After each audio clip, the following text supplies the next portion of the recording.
Okay, so thank you for tuning in with Enchantress the Babbler. That is me.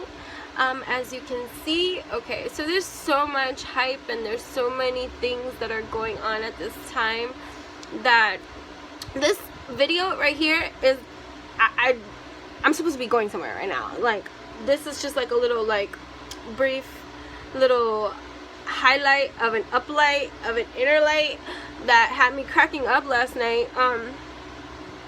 Oh, please do stay tuned I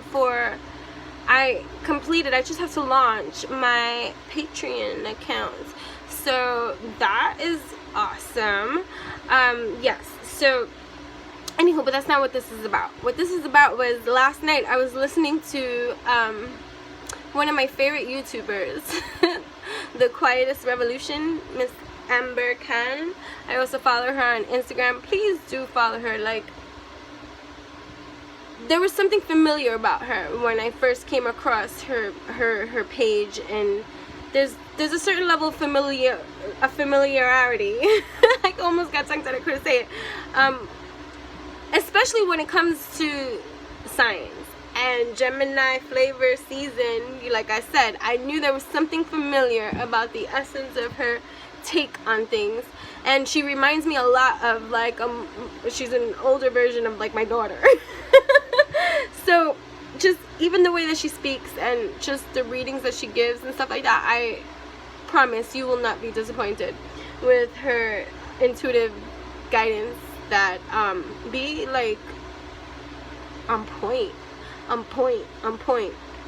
So I was listening to the Sagittarius reading for June, and this was already after last night. Like, I had finished completing my Patreon thing. The only thing I have to do now is, like, launch it and stuff like that, and I got, like, this overwhelming feeling of feeling sleepy, like, and so, like, I was just, like, resting and just soaking in a lot of things, because, like I said, guys, there's a lot of things going on at this time. So I started listening to her message about June and how her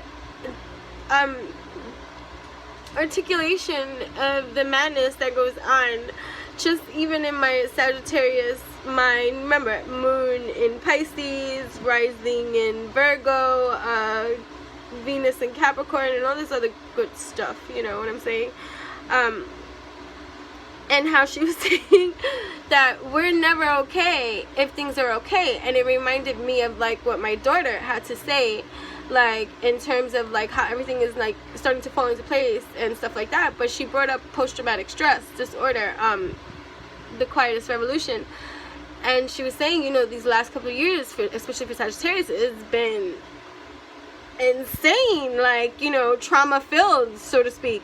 And so for everything to be going smoothly and great right now, it's like you're looking, like, you're bored, like, you're looking for things to find that's wrong with, you know, life and the scenario right now. So I'm listening to her last night and I'm cracking up, because I'm just like, you know, for the last 2 weeks, especially with the issues that I've been having with my car, as you know from my last videos and stuff like that, my anxiety has been through the roof.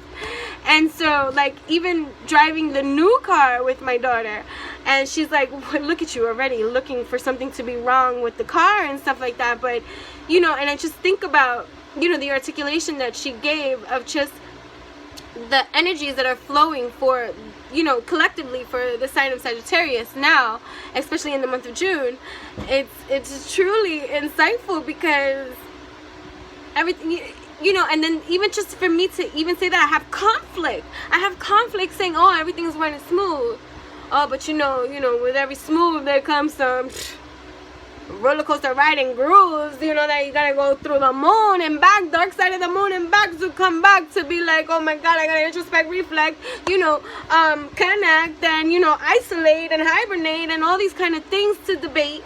And it's just insane. So I just wanted to share that. So if you're a Sagittarius like me,